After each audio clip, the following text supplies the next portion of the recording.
പ്രിയപ്പെട്ടവരെ, നമസ്കാരം. മറ്റൊരു വീഡിയോയായിട്ട് ഞാൻ വരികയാണ്. അപ്പോൾ ഇന്നത്തെ വിഷയം വിദ്യാർത്ഥി പ്രക്ഷോഭം തന്നെയാണ്. അപ്പോൾ ഞാൻ പറയട്ടെ, നമ്മുടെ ഇന്ത്യയിൽ സ്വാതന്ത്ര്യം നേടിയിട്ട് ഇത്രയും വർഷങ്ങളായി. പക്ഷേ നമ്മുടെ വോട്ടർമാർ എഡ്യൂക്കേറ്റഡ് അല്ല. നമ്മുടെ ഇന്ത്യയുടെ ഒരു നല്ല ഒരു കാലഘട്ടമാണിത്. നമ്മുടെ ഇന്ത്യൻ ജനത എന്ന് പറയുന്നത് പലപ്പോഴും കൂടുതൽ യുവാക്കളാണ്. നമ്മുടെ ആവറേജ് പ്രായം എന്ന് പറയുന്നത് എനിക്ക് തോന്നുന്നു 28 വയസ്സൊക്കെയാണ് നമ്മുടെ ഒരു ജനസംഖ്യയുടെ ആവറേജ് പ്രായം.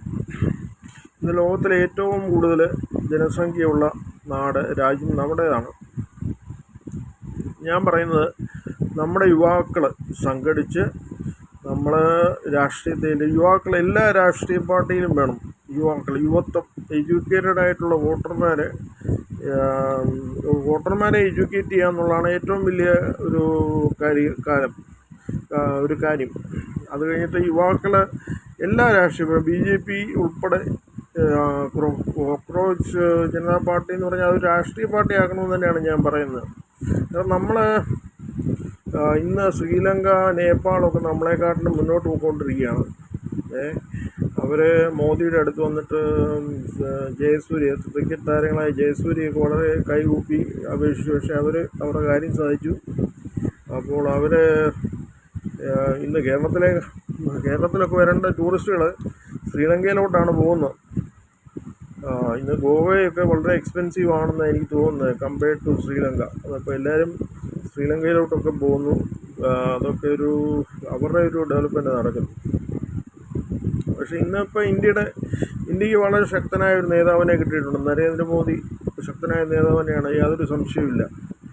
പക്ഷേ പുള്ളിയുടെ ഒരു നേതൃത്വത്തെ നമ്മൾ ജനങ്ങൾ എന്നുള്ള രീതിയിൽ, പൗരന്മാരെന്നുള്ള രീതിയിൽ നമ്മളതിൻ്റെ ഒരു ഫുൾ അഡ്വാൻറ്റേജ് എടുക്കണം.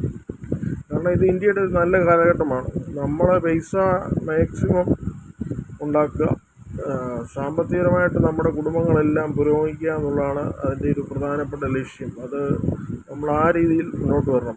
കാരണം ഇത് ഇന്ത്യയുടെ നല്ല കാലഘട്ടം. കുറച്ച് വർഷങ്ങൾ കഴിയുമ്പോഴത്തേക്ക് നമ്മുടെ ജനസംഖ്യ പ്രായമുള്ള ജനസംഖ്യയായിട്ട് വരും. കാരണം ഇന്നത്തെ പല യുവാക്കളും കുട്ടികളുണ്ടാകാനായിട്ടൊന്നും അവർക്ക് താല്പര്യമില്ല. അവർക്ക് കല്യാണം കഴിക്കാനോ കുട്ടികളുണ്ടാകാനോ അങ്ങനെ താല്പര്യമില്ല. അപ്പോൾ അവർ പ്രായമുള്ള കേരളത്തിൻ്റെ ഒരു സ്ഥിതി തന്നെ ഇന്ത്യക്ക് വരാൻ സാധ്യതയുണ്ട് ഭാവിയിൽ, കുറച്ചൊരു 10-20 വർഷങ്ങൾക്ക് ശേഷം. അപ്പോൾ അതൊരു പ്രധാന വെല്ലുവിളി തന്നെയാണ് ഇന്ത്യക്ക്. ഇപ്പോഴാണ് നമ്മുടെ രാജ്യത്തിൻ്റെ യഥാർത്ഥ ഒരു സംഭവം, ഒരു ഗോൾഡൻ പീരീഡ്. പക്ഷേ നമ്മൾ ഒത്തിരി കാര്യങ്ങളിൽ നമ്മൾ മുന്നേറാനായിട്ടുണ്ട്.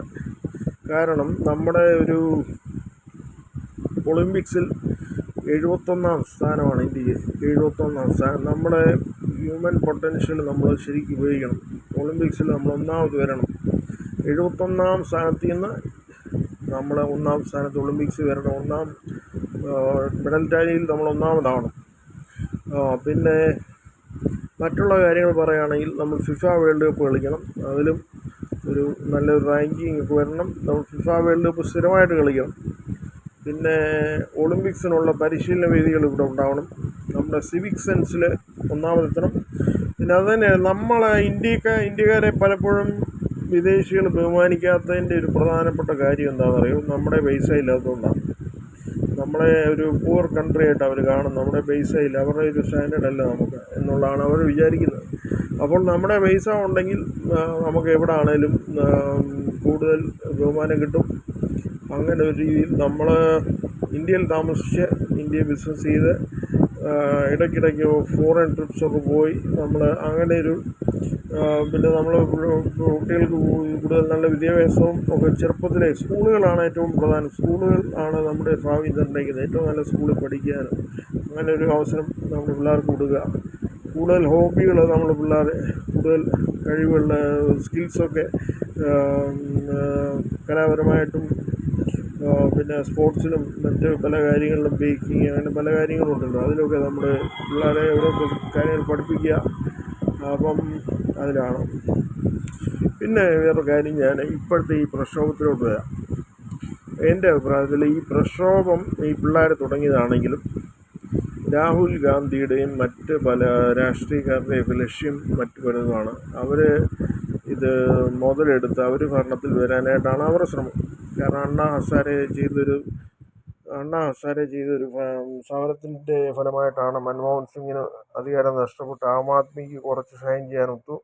അതുപോലെ തന്നെ പിന്നെ നരേന്ദ്രമോദി അധികാരത്തിൽ വരാനായിട്ട് അണ്ണാ ഹസാരയുടെ ഒരു സമരമാണ് അതിന് സാധ്യത ഉണ്ടാക്കിയത്. പക്ഷേ അതുപോലെ തന്നെ ജെൻസിയുടെ പ്രക്ഷോഭം എവിടെയൊക്കെ വന്നു? നേപ്പാളിൽ വന്നു. അപ്പോൾ അവിടെ പുതിയ സർക്കാർ വന്നു ഇല്ലേ?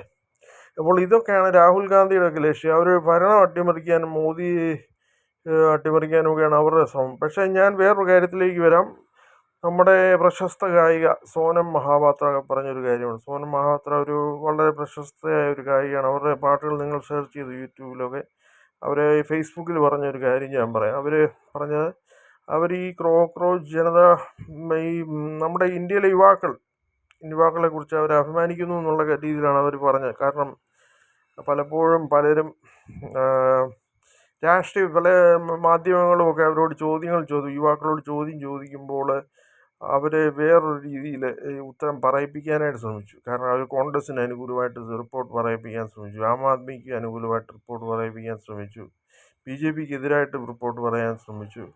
അപ്പം പല വിമതന്മാരെ ഉണ്ടാക്കിയിട്ടുണ്ട് ഈ രാഹുൽ ഗാന്ധി എല്ലാം കൂടെ. പക്ഷേ ഈ യുവാക്കൾ ഉത്തരം പറഞ്ഞ അവരൊരു രാഷ്ട്രീയ പാർട്ടിയുടെ സൈഡ് പറഞ്ഞിട്ടില്ല. അതാണ് നമ്മുടെ ഏറ്റവും പ്രധാനപ്പെട്ട കാര്യം. അപ്പം നമ്മൾ ഈ BJPയോ നരേന്ദ്രമോദിയോ കോൺഗ്രസ്സോ ആം ആദ്മിയോ ഒറ്റയ്ക്ക് വിചാരിച്ചാൽ ഇന്ത്യയിലെ പ്രശ്നം തീരത്തില്ല. ഇപ്പം വന്നത് നമ്മൾ സ്വയം ഒരു വിലയിരുത്തൽ വേണം. നമ്മുടെ രാജ്യത്തിന് എവിടെയാണ് നമ്മൾ പിന്നോക്കം കിടക്കുന്നത്? ഒളിമ്പിക്സിലില്ല, എഡ്യൂക്കേഷൻ സിസ്റ്റം, നമ്മുടെ ഈ നീറ്റ് പരീക്ഷയിലൊക്കെ പ്രശ്നമുണ്ട്. അത് കാലാകാലമായിട്ട് ഇത് 1947 തൊട്ട് ഇവിടെ ഇന്ത്യ ഭരിച്ച കോൺഗ്രസ്സാണ്. അപ്പോൾ അവർ ഇതിനകത്ത് അവർക്കും ഒരു പങ്കുണ്ട്.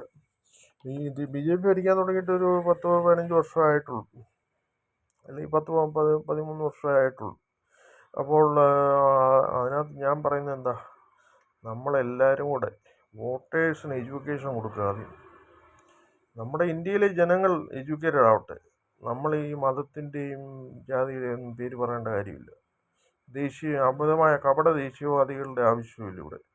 നമ്മൾ ചെയ്യേണ്ടത് തന്നെ, ഇവിടുത്തെ സിസ്റ്റം എവിടെയാണ് നമ്മൾ പോരായ്മ ഉണ്ടെന്ന് പറഞ്ഞാൽ അത് നമ്മൾ സത്യസന്ധമായിട്ട് നമ്മളോട് തന്നെ സത്യസന്ധത പുലർത്തുക.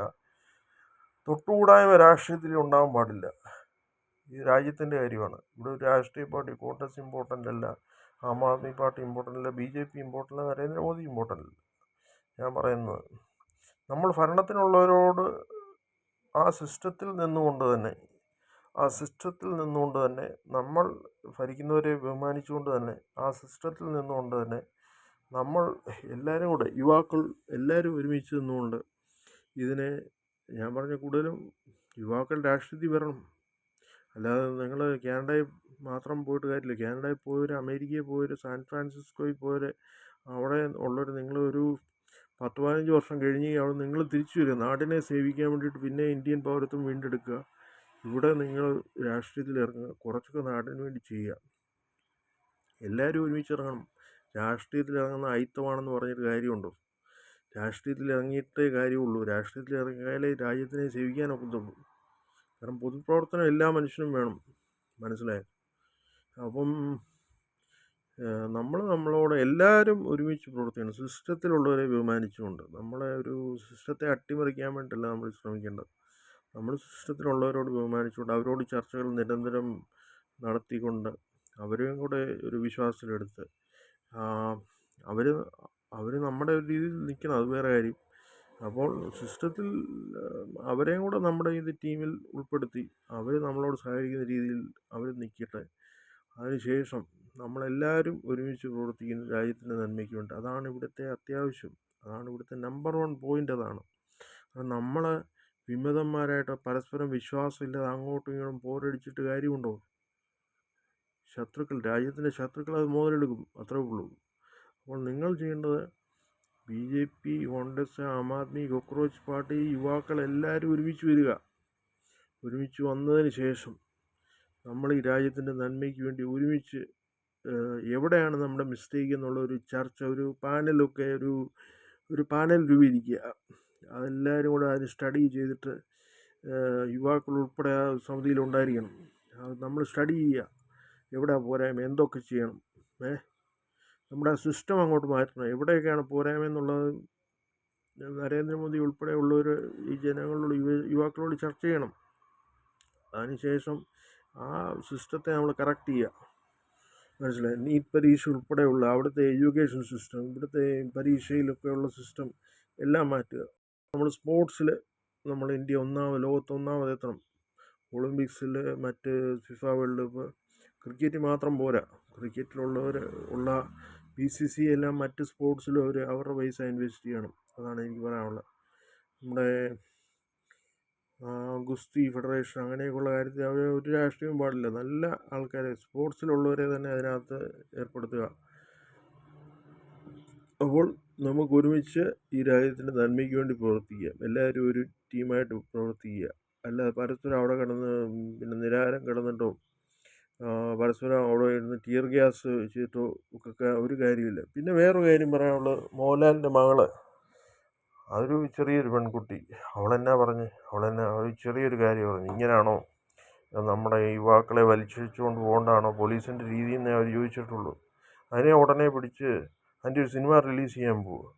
ഉടനെ അതിനെ പിടിച്ചിട്ട് രാജ്യദ്രോഹിയാക്കൂ. അങ്ങനെ വിമർശനങ്ങളോട് അസഹിഷ്ണുതയൊന്നും കാണിച്ചിട്ട് കാര്യമില്ല. ഇവിടെ ആരും പ്രധാനപ്പെട്ട ആൾക്കാരല്ല. ഇന്ന് ഭരിക്കുന്നവരുമല്ല, നാളെ ഭരിക്കുന്നവരുമല്ല, ഇന്നലെ ഭരിച്ചവരുമല്ല. മനസ്സിലായത്? അപ്പോൾ ഈ പ്രധാനപ്പെട്ട എന്താണ്? രാജ്യം, മനുഷ്യത്വം. പിന്നെ നമ്മൾ നമ്മുടെ പോരായ്മകൾ മനസ്സിലാക്കുക. അല്ലാതെ ഇന്ന പാട്ട് തന്നെ രാജ്യത്തെ ഭരിക്കണമെന്ന് പറഞ്ഞിട്ട് കാര്യമുള്ളൂ. നമ്മൾ നമ്മുടെ രാജ്യത്തിൻ്റെ നന്മയ്ക്കും യുവാക്കളുടെ നന്മയ്ക്കും വേണ്ടിയിട്ടാണ് ആ കൊച്ചെന്തോ പറഞ്ഞത്. അതിനെ വലിച്ചഴിച്ചുകൊണ്ട് പോരുന്നേ പറഞ്ഞുള്ളൂ. അതാണോ ജനാധിപത്യം എന്ന് അത് ചോദിച്ചുള്ളൂ. അതൊന്നുമല്ല ജനാധിപത്യം. അത് പറഞ്ഞാൽ എന്താ കുഴപ്പം?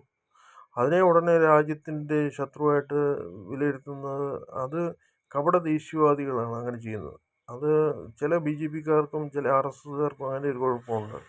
കാരണം അവർ എന്തെങ്കിലും ഒരു വിമർശനത്തിനെ അസഹിഷ്ണുതയോടെ നോക്കിക്കാണുന്നവർ. അങ്ങനെയുള്ളവർ നമ്മുടെ രാജ്യത്തിന് ഒരിക്കലും മുതൽക്കൂട്ടല്ല. കാരണം നമ്മളെ വെറുതെ അസഹിഷ്ണുതയായിട്ട് കാണിച്ചിട്ട് കാര്യമില്ല. നമ്മൾ ആരെങ്കിലും നമ്മുടെ ഒരു നല്ലതിന് വേണ്ടിയിട്ട് നമ്മുടെ മുതിർന്നവർ എന്തെങ്കിലും ഒരു നല്ല വാക്ക് പറഞ്ഞാൽ ഉടനെ അവരെ തെറി വിളിക്കുകയാണോ ചെയ്യേണ്ടത്? അല്ല. നമ്മൾ ചെയ്യേണ്ടത് എന്നാ, നമ്മളെ ആരെങ്കിലും വിമർശിക്കുന്നുണ്ടെങ്കിൽ ആ വിമർശിക്കുന്നതിൽ എന്തെങ്കിലും ഒരു പോയിൻ്റ് ഉണ്ടോ എന്ന് മനസ്സിലാക്കി നമ്മളെ തന്നെ ഒന്ന് തിരുത്തുക, നമ്മളെ കൂടുതൽ മെച്ചപ്പെടുത്തുക. അതാണ് എല്ലായിടത്തും പറഞ്ഞിരിക്കുന്നത്. തീയിൽ കുരുത്തത് വെയിലത്ത് പാടില്ല. അതുപോലെ തന്നെ diamond is polished under fire. ഭയങ്കര തീച്ചൂളയിലാണ് ഒരു ഡയമണ്ട് ഉണ്ടാകുന്നത്, അറിയോ? അപ്പോൾ അങ്ങനെ നമ്മൾ വിമർശനങ്ങളെ എല്ലാം പോസിറ്റീവായിട്ട് എടുക്കണം. അത് പ്രൊയാക്റ്റീവായിട്ടൊരു വിമർശനമായിരുന്നു ആ കുട്ടി ഉന്നയിച്ചത്. അതിനെ വെറുതെ ഇങ്ങനെ സൈബർ അറ്റാക്കും ബുള്ളിങ്ങും ഒക്കെ നടത്തിയിട്ട് കാര്യമില്ല. അതൊന്നും ചെയ്യുന്ന പക്വതയുള്ള രാഷ്ട്രീയക്കാർക്കോ പക്വതയുള്ള രാജ്യസ്നേഹികൾക്കോ പറഞ്ഞിട്ടുള്ള കാര്യമല്ല. അതുകൊണ്ട് പ്രിയപ്പെട്ടവർ, നിങ്ങളെല്ലാവരും രാജ്യത്തിൻ്റെ നന്മയ്ക്ക് വേണ്ടി ഒരുമിച്ച് പ്രവർത്തിക്കുക. നമ്മൾ എവിടെയാണ് ഒരുമിച്ച് പ്രവർത്തിക്കുക? എല്ലാ മതക്കാരും, എല്ലാ രാഷ്ട്രീയക്കാരും, എല്ലാ രാഷ്ട്രീയ പാർട്ടികളും, എല്ലാ യുവാക്കളും, എല്ലാ പ്രായത്തിലുള്ളവരും, സ്ത്രീകളും പുരുഷന്മാരും കുട്ടികളും യുവാക്കളും എല്ലാവരും രാജ്യത്തിൻ്റെ നന്മയ്ക്ക് വേണ്ടിയിട്ട് ഒരുമിച്ച് പ്രവർത്തിക്കുക. അതിന് വേണ്ടിയിട്ട് രാജ്യമാണ് വലുത്, മനുഷ്യത്വമാണ് വലുത്. ആരെയും നമുക്ക് ചെയ്യാവുന്ന നന്മകളൊക്കെ ചെയ്ത് പരസ്പരം സ്നേഹിച്ച് നമ്മളെവിടെയാണോ തെറ്റ് വരുന്നത്, എവിടെയാണോ പോരായ്മകൾ നമ്മുടെ രാജ്യത്തിന്, അതൊക്കെ മനസ്സിലാക്കി നമ്മുടെ ഹ്യൂമൻ പൊട്ടൻഷ്യൽ, ഇന്ന് ഏറ്റവും കൂടുതൽ പോപ്പുലേഷനുള്ള രാജ്യം ഇന്ത്യയുടേതാണ്.